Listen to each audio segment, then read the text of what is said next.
Hello बच्चों, किताबवाला में आपका स्वागत है। बोर्ड एग्जाम खत्म हो गया है, तो एक सबसे बड़ा सवाल सबके मन में रहता है कि अब क्या करना है, अब आगे क्या करना है और आप क्या कर रहे हो। क्या आप इंस्टाग्राम स्क्रॉल कर रहे हो, यूट्यूब रील्स देख रहे हो, पूरा सो रहे हो पूरे दिन, या कुछ और करने का प्लान अभी तक बनाया नहीं है। तो ये वीडियो आपके लिए है, क्योंकि 90% बच्चे वैसे हैं जो अपना ये 2 से 3 महीने का प्रीसियस टाइम जो होता है एग्जाम के बाद वाला, उसको पूरी तरह से गवा देते हैं। आज इस वीडियो में मैं आपको बताऊंगा एग्जैक्टली क्या करना चाहिए इन अगले 50 से 60 दिनों में, जब तक आपका रिजल्ट नहीं आता है। चलिए शुरू करते हैं। ये वीडियो एक ऐसे 50 दिन के बारे में बात करेंगे जो कहीं ना कहीं आपके जीवन के बर्बाद होने से बचा सकती है। तो ये चॉइस आपकी है, आप इस वीडियो को पूरा तक देखें। तो पहले बात करते हैं कि 90% ऐसे स्टूडेंट हैं जिनकी गलती क्या होती है, जिनकी मिस्टेक क्या होती है। पहले मिस्टेक के बारे में अगर बात की जाए, तो पूरे दिन हम बच्चे के लिए क्या करते हैं, तो सिर्फ और सिर्फ बोर्ड एग्जाम के 90% ऐसे स्टूडेंट हैं, पूरा दिन वो क्या किया करते थे, इंस्टाग्राम स्क्रॉल या रील्स वगैरह गेमिंग वगैरह पे पूरा दिन ध्यान दिया करते थे। एवरेज बच्चे जो होते हैं, स्टूडेंट्स जो होते थे, वो 8 से 10 घंटे जो है पूरे दिन फोन पे बिताते थे, जिनसे इनकी 50 से 60 दिन लगभग के 500 से 600 घंटे जो है उनके टाइम पूरी तरह से बर्बाद हो गए। तो कहीं ना कहीं ये इनके हेल्थ पे भी इफेक्ट पड़ता है। आपकी सबसे बड़ी दूसरी गलती है कि आप कोई स्किल नहीं सीख रहे, क्योंकि रिजल्ट के बाद आप लोगों का ये मानना होता है कि जैसा रिजल्ट होगा वैसा देखा जाएगा, आगे क्या करेंगे। तो ये आपका सबसे बड़ा एक्सक्यूज है। फिर रिजल्ट आता है, रिजल्ट के बाद फिर आप कॉलेज जाना शुरू हो जाएंगे, क्लास 11 में एडमिशन करवा लेंगे।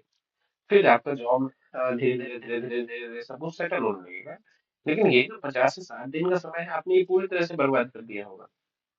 अगर गलती 3 देखे, तो आपने अभी तक ये डिसीजन भी नहीं बना के रखा होगा कि आप कौन से स्ट्रीम में जाने वाले हैं। आप ब्लाइंडली क्या कर लेते हो, रिसर्च बिना रिसर्च किए हुए ब्लाइंडली चूज कर लेते हो कि मुझे साइंस लेना है, मुझे आर्ट्स लेना है, मुझे कॉमर्स लेना है। तो या फिर मेरे दोस्त ले रहे हैं तो मैं भी ले लूंगा, या पेरेंट्स के प्रेशर में बाद में आपको रिग्रेट होता है कि जो है मैंने अपना ये समय जो है वो पूरी तरह से बर्बाद कर दिया, जब आपके पास समय रहता ही नहीं है। तो चौथी गलती के बारे में बात करें, तो क्योंकि हम फेज 2 का एग्जाम दिए 10th के लिए, 10th वन 15 में से, तो आप उसकी तैयारी नहीं कर रहे होंगे। पहली बार आप लोग सोच रहे होंगे रिजल्ट आएगा देखेंगे, जिसमें मार्क्स कम होगा उसका इम्प्रूवमेंट हम लोग फील करेंगे। लेकिन आपके पास एक सबसे बेहतर जॉब मौका जो है वो सीबीएसई ने दिया है। आप इसे के लिए फेज 2 की प्रिपरेशन करें, क्योंकि बच्चे एग्जाम देने के बाद उन्हें पता चल जाता है कि वह उनका कौन सा सब्जेक्ट बेहतर गया होगा या कौन सा सब्जेक्ट खराब गया होगा। तो उसमें वो इम्प्रूव कर सकते हैं। ये आपके लिए एक बेटर गोल्डन चांस हो सकता है, जिसे आपको ये बर्बाद नहीं करना है। मिस्टेक 5 के बारे में बात की है, तो सारे बच्चे जो है हम वो अपनी अपनी हेल्थ खराब कर रहे हैं, वो रात में जाग रहे हैं, उल्टे सीधे काम कर रहे हैं, पूरे बॉडी को स्ट्रेस में रख रहे हैं। बॉडी रेस्ट मांगती है एग्जाम के बाद, लेकिन स्टूडेंट ज्यादातर इरेगुलर हो जा रहे हैं, पूरा दिन खेल रहे हैं, कोई क्रिकेट खेलने के लिए चला जा रहा है, कोई कहीं घूमने चला गया है, वगैरह वगैरह। आप इसे बर्बाद ना करें, आप उसे एक टाइम दें, पार्टिकुलर हर एक काम करने का एक टाइम दें। तो उसके बारे में बात करते हैं।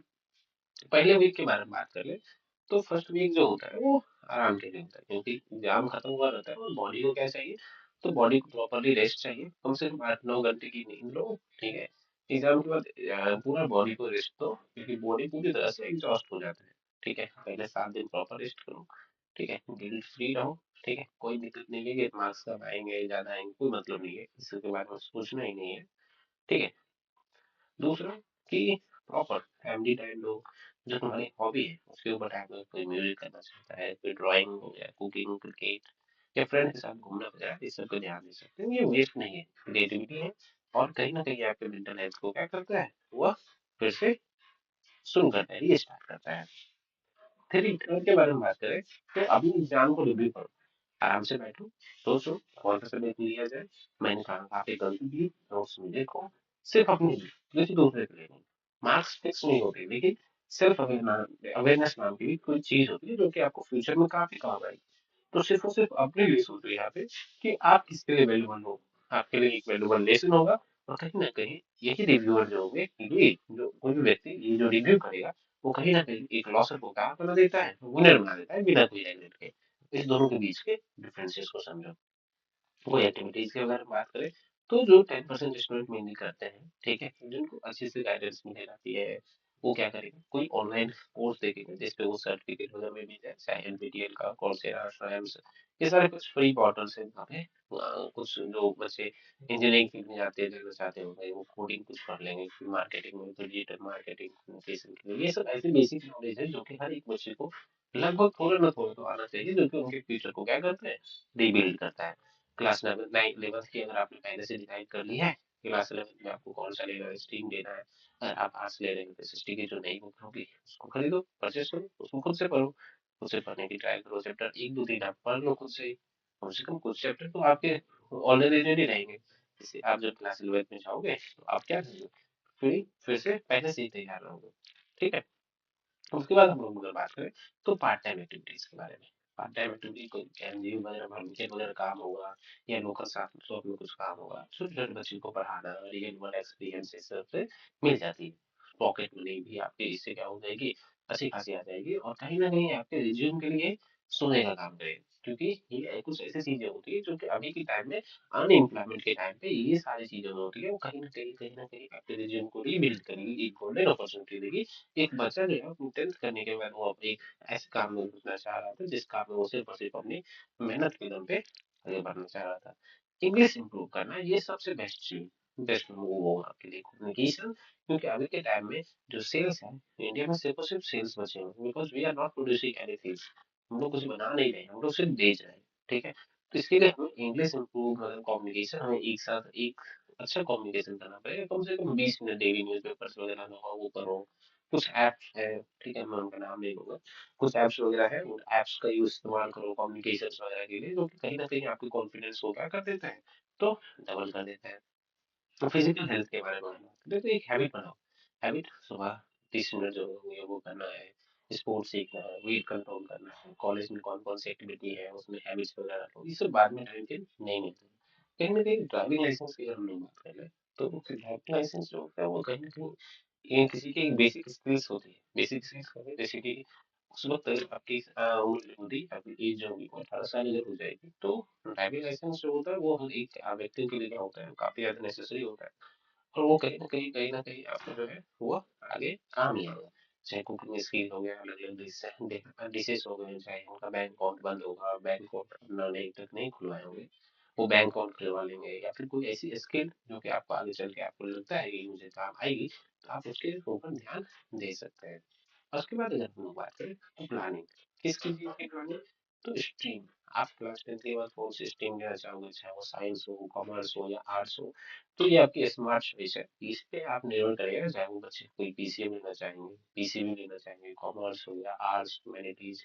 पीसीएम करने का मतलब हो गया तो physics chemistry math main subject में होंगे, फिजिक्स में आपकी बायोलॉजी जो कि मेन सब्जेक्ट होगा, कॉमर्स, कॉमर्स में आप बिजनेस फाइनेंस पढ़ोगे, सीए पढ़ोगे, इकोनॉमिक, जो जिन्हें सीए बनने के लिए, सी बनने की इच्छा होगी वो कॉमर्स ले सकते हैं, जिन्हें engineer, architecture, data science, maths में ज़्यादा पसंद होगा वो पीसीएम ले सकते हैं।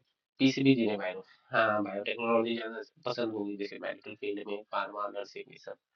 तो ऐसे बच्चे जो पीसीएम ले रहे हैं कम से कम उनके मैथ में 70% तो होने ही चाहिए, और 10th में कम से कम एडवांस मैथ लेना होगा, तभी जाके क्लास 11th में वो किसके लिए आगे तैयारी कर पाएंगे, तो आईटी, नी, एनआईटी, बीटेक, बीसीए, बीआर, डाटा एनालिस्ट बहुत सारे हैं। ठीक है। इसके लिए जेई, जेई के लिए जेई एडवांस नेसेसरी है, जेई, और खास करके अगर आप जेई देने की प्रिपरेशन कर रहे हो तो आपके साइंस और मैथ्स जो होंगे वो एडवांस लेवल पर होने जरूरी है। फिर पीसीबी की अगर बात कर ले तो जो मेडिकल, फार्मा, नर्सिंग, इसमें बच्चे के साइंस में कम से कम 70% नंबर होने चाहिए, और वह बायोलॉजी में इंटरेस्टेड होना चाहिए, जैसे वो doctor, MBBS, BDMS, B pharma, BSc nursing, ये सारे कर सकते हैं, जिसमें बायो केमिस्ट्री और फिजिक्स जो होगा वो एडवांस लेवल पे होने जरूरी है। कॉमर्स के बारे में बात करें तो कॉमर्स में बिजनेस, फाइनेंस, सीए जिनको बनने की इच्छा है, और इकोनॉमिक्स चलना समझ में आ रहा होगा, तो मैथ्स जो इसमें ऑप्शन होता है, लेकिन अप्लाइड मैथ्स भी एक ऑप्शन होता है जिससे आप क्या कर सकते हैं, कॉमर्स में एंटर कर सकते हैं, चाहे वो सीए हो, MBA, BA, BBA, BCom, finance, banking, e commerce. तो यहाँ से शुरू हो सकता है, यहाँ से आप सीए फाउंडेशन भी क्लास 11 से दे सकते हैं। आर्ट्स और ह्यूमैनिटीज के बारे में बात करें तो यहाँ से आप UPSC, law, journalism, psychology, design lovers, किसी भी सब्जेक्ट में अगर आपको कैसा भी मार्क्स हो तो आप आर्ट्स ले सकते हैं, जैसे आईएएस, एलएलबी, जर्नलिज्म, उसके बाद साइकोलॉजी हो गया, तो सोशल वर्क करने का इच्छा है तो आप आर्ट्स ले सकते हैं। आगे की ओर बढ़ते हैं, जिसमें हमने फेज टू एग्जाम के बारे में बात किया था। तो फेज टू एग्जाम्स जो होंगे वो क्लास 10 के 15 मई से शुरू हो रहे हैं। फेज टू एग्जाम्स क्या मतलब क्या है कि कहीं ना कहीं सीबीएसई जो है वो आपको एक मौका दे रही है, जिस मौके से आप क्या कर सकते हैं, तो अपने एग्जाम को, अपने मार्क्स को क्या कर सकते हैं, तो इम्प्रूव कर सकते हैं। सीबीएसई जो है वो 2026 में ये पहली बार लाया है जिसमें दो बोर्ड सिस्टम होंगे, दो एग्जाम होगा, एक बोर्ड होगा, एक बोर्ड में दो एग्जाम से दो एग्जाम होंगे। एक होगा फेज वन जो कि हो चुका है फरवरी से मार्च तक। अगर आप इसमें पास कर गए हो या पास नहीं भी कर गए हो तो भी आप फेज टू के लिए एलिजिबल हो। ठीक है, लेकिन आपके कम से कम दो सब्जेक्ट या दो से कम सब्जेक्ट में ही क्या रहने चाहिए, तो फेल होने चाहिए, तभी आप फेज टू के लिए एलिजिबल हो। लेकिन अगर आप दो से ज्यादा सब्जेक्ट में फेल हो चुके हो तो आपको कंपार्टमेंट देना पड़ेगा, या नहीं आपको जो है इसके लिए क्या करना पड़ेगा, फिर से रीअपेयर होना पड़ेगा। फेज टू के बारे में बात करें तो फेज टू में टोटल 3 सब्जेक्ट इम्प्रूव कर सकते हैं। बेटर मार्क्स जो होगा उसे काउंट करके फाइनल रिजल्ट बनाया जाएगा। पास स्टूडेंट जो होंगे उनको इम्प्रूवमेंट का चांस दिया जाएगा। फेज वन में लगभग 3 से कम सब्जेक्ट में जो होंगे अप टू थ्री सब्जेक्ट में फेज टू दे सकते हैं, जैसे मैथ, फिजिक्स, एसएसटी या कोई भी ऐसा लैंग्वेज जिसको आप इम्प्रूव करना चाहते हो तो आप ये दे सकते हो, जिनकी एग्जाम जो होगी वो 15 मई से शुरू होकर जून तक चलेगी। वही मौका छोड़ना नहीं है, जिससे क्या होगा, आपका मार्क्स बेटर होगा। मार्क्स बेटर होने से आपके कॉलेज बेटर मिलेंगे। कंपार्टमेंट स्टूडेंट्स के बारे में बात करें तो उनको कंपार्ट क्लियर करना पड़ेगा, एक या दो सब्जेक्ट में अगर जिनका फेल है तो फेज टू में वो क्या कर सकते हैं, उसको क्लियर कर सकते हैं। ठीक है, कंपार्टमेंट इससे आपकी क्लियर हो जाएगी, पूरा साल बर्बाद नहीं हो जाएगा, नहीं होगा, और तैयारी हुआ शुरू कर सकते हैं वक्त कम है। एसेंशियल रिपीट अगर हम लोग देखें, एसेंशियली रिपीट क्या होता है, एक ऐसा साइकिल होता है जिस साइकिल में आपको फिर से क्या करना पड़ता है, सारे सब्जेक्ट की तैयारी करनी पड़ती है, जो कि अगले सेशन में आपको एग्जाम देना पड़ेगा, जो कि 3 से ज्यादा सब्जेक्ट में अगर जो बच्चे फेल होते हैं जिनके लिए ये होता है एसेंशियल रिपीट। ठीक है, और जो फेज टू के लिए एलिजिबल नहीं होते, लेकिन ये एंड नहीं है, फरवरी 2027 में आप फिर से अटेम्प्ट दे सकते हैं, आपकी तैयारी स्टार्ट करिए। इन 60 दिनों का भी क्या करना है, आपको अच्छी तरह से इस्तेमाल करना है, तब जाके कहीं जो है ना आप अगले साल में बेहतर परफॉर्म कर सकते हैं। रिजल्ट जो है वो 50 से 60 दिन के बाद आता है। तो इसका वीक टू वीक प्लान बनाइए, एक दो दिन, एक दो सप्ताह रेस्ट करिए, रिकवरी लीजिए, चेक कीजिए सोशल मीडिया पे, कोई टाइम जो है उसको लिमिट करिए, 2-3 घंटा बहुत हो गया मैक्सिमम, फैमिली टाइम दीजिए, रिलैक्स होइए। गिल्ट नहीं लेना है, चेक करना है कि आपने कहाँ पे गलती की थी, कहाँ पे क्या हुआ है। उसके बाद 3 से 4 हफ्ते, हाँ उसके बाद वाले 2 हफ्ते जो है आप कुछ स्किल बिल्डिंग पे काम करिए, जहाँ पे आपको सर्टिफिकेट मिले, जिससे आपका रिज्यूम बिल्ड हो। ठीक है, क्लास 11th में आपने पहले से स्ट्रीम चूज कर लिया है तो आप उसकी किताबें खरीदें, उसके बारे में पढ़ना शुरू करें, इंग्लिश कम्युनिकेशन के ऊपर ध्यान दें। ठीक है, न्यूज़पेपर्स, मैगजीन्स वगैरह ये सब पढ़ें। ठीक है, और फेज टू की अगर आपको लगता है कि मैं फेज टू के लिए फिर से तैयारी करके अच्छा परफॉर्म कर सकता हूँ, तो आप फेज टू के लिए फिर से प्रिपरेशन स्टार्ट कर सकते हैं। रिसर्च स्ट्रीम, रिसर्च मतलब कि एक स्ट्रीम आपको इसके बाद रिसर्च करना पड़ेगा, आपको साइंस लेना है, कॉमर्स लेना है, आर्ट्स लेना है, क्योंकि यही जो है वो कहीं ना कहीं आपको एक बेटर पोजीशन तक लेके जाएगा। ठीक है, तो कोई भी कॉलेज का ऑप्शनल लिस्ट बनाओ। ठीक है, इसमें हर एक सीनियर से बात करो, उनका एक्सपीरियंस पूछो कि आपको किस तरह से सब्जेक्ट में क्या दिक्कतें आई, कोई कैरियर काउंसलर्स अगर है आपके तो आप उनसे पूछो, कोई घर में बड़े हैं जो पहले से इन सारी चीजों के ऊपर जो है उन लोगों को अच्छी पकड़ है, तो आप उनसे जानकारी ले सकते हो। उसके लास्ट वीक में जो है ना आपको प्रिपरेशन मोड है। ठीक है, प्रिपरेशन मोड में क्या करना है, तो क्लास 11th का लगभग सारा फॉर्म जो है ना, बैंक अकाउंट हो गया, फोटो हो गया, और भी जो भी चीज होता है उसको पहले से ही क्या करना है, प्रिपेयर रखना है आपको। ठीक है, स्कूल में स्ट्रीम जो है उसको कंफर्म करना है, कौन एंट्रेंस एग्जाम देना है, आपको जेई देना है, नीट देना है, सीयूईटी देना है, और बहुत सारे एग्जाम होते हैं, डब्ल्यूबीजेई होता है, इन सारे के एग्जामों के बारे में आपको अच्छी सारी जानकारी निकालनी है। और रिजल्ट के लिए मेंटली क्या करना है, प्रिपेयर रहना है कि आपको ऐसा रिजल्ट आएगा तो आप क्या करेंगे, आगे की ओर अपने प्लान को एग्जीक्यूट करेंगे। चलिए, तो इसी पे खत्म करते हैं। अगर कोई भी ऐसी कोई दिक्कतें होती है तो आप हमारे से संपर्क कर सकते हैं। ठीक है, कमेंट कर सकते हैं। मिलते हैं अगले वीडियो में, और नहीं ऐसे